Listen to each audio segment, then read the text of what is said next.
আমি এর নিন্দা করার ভাষা পাচ্ছি না।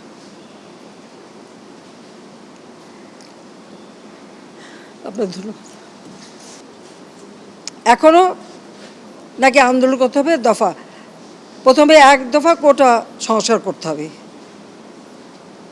কোটা বাতিলও করে দিয়েছিলাম।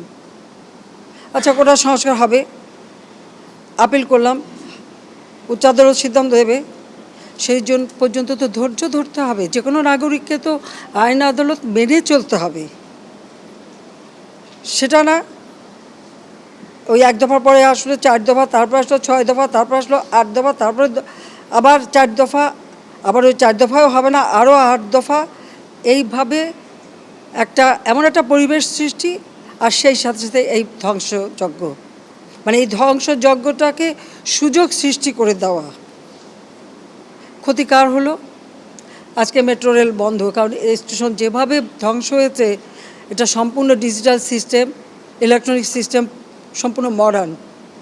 এটা তো কতদিনের ঠিক হবে আমি জানি না, কিন্তু কষ্ট পাবে তো মানুষ, আপনারাই কষ্ট পাবেন, দেশের মানুষই কষ্ট পাবেন, এই ঢাকা শহরের মানুষই কষ্ট পাবেন। ঘন্টার পর ঘন্টা আবার ট্রাফিক জ্যামে পড়ে থাকতে হবে, আবার কর্মস্থলে পৌঁছানো, আবার ফেরত আসা, দীর্ঘ সময় লাগবে, এবং ওই বসে ট্রাফিক জ্যামে কষ্ট পাওয়া। আপনাদের কষ্ট লাঘব করতে চেয়েছিলাম, তা আমি আপনাদেরকেই বলবো যে এই কষ্ট আমি লাঘব করতে চেয়েছি, এই কষ্ট আবার যারা সৃষ্টি করলো তাদের বিরুদ্ধে আপনাদেরই রুখে দাঁড়াতে হবে, দেশবাসীকেই রুখে দাঁড়াতে হবে, এর বিচার তাদের করতে হবে। আমি তাদের কাছেই বিচার চাই, কারণ আমাদের প্রত্যেকে এই যে মন্ত্রণালয়ের যারা এবং এই মেট্রো রেল নির্মাণ কার্যের সাথে যারা জড়িত, তাদের আজকে চোখের পানি পড়ছে এটা দেখে, যে কিভাবে একটা দানবিক কর্মকাণ্ড এদেশে হলো, আর কেন করলো। আমি তো দেশের মানুষের জীবনমান উন্নত করতেই তো কাজ করে যাচ্ছি, এবং করেছি তো, এটা তো অস্বীকার করতে পারবে না কেউ। যে 15 বছর আগে 2008 পর্যন্ত এই দেশের কী অবস্থাটা ছিল একবার চিন্তা করে দেখেন, আর আজকে বাংলাদেশ উচ্চ ধাপে উঠে গেছে, তো সেখান থেকে নামাতে হবে কেন? আমার প্রশ্ন সেটাই, জানি না প্রশ্নের জবাব খেয়ে দেবে। দিন রাত অক্লান্ত পরিশ্রম করেছি, এই অ্যালাইনমেন্ট আমি পরিবর্তন করে এমনভাবে করে দিয়েছি যেন দ্রুত সময় হয়, এবং সেইভাবেই এটা করা হয়েছে।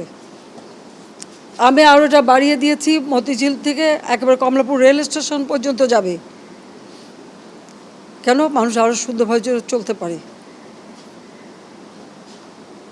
তো যারা একটু আঘাত করলো, এই মেট্রো রেল এভাবে ভাঙচুর করলো, যারা যে প্রায় 2 লক্ষ 2.5 লক্ষ মানুষ চলাচল করতেন খুব অল্প সময়ের মধ্যে, এদেশের মানুষ কত খুশি ছিল, তো তাদের সব আনন্দ যারা নষ্ট করলো, যাদের আরামে যে চলাফেরা করতে পারতো সেই চলাফেরার পথ যারা রুদ্ধ করে দিল, তাদের বিচার এদেশের জনগণকেই করতে হবে।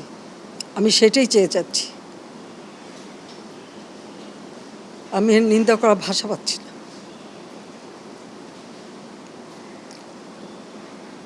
আপনার ধন্যবাদ।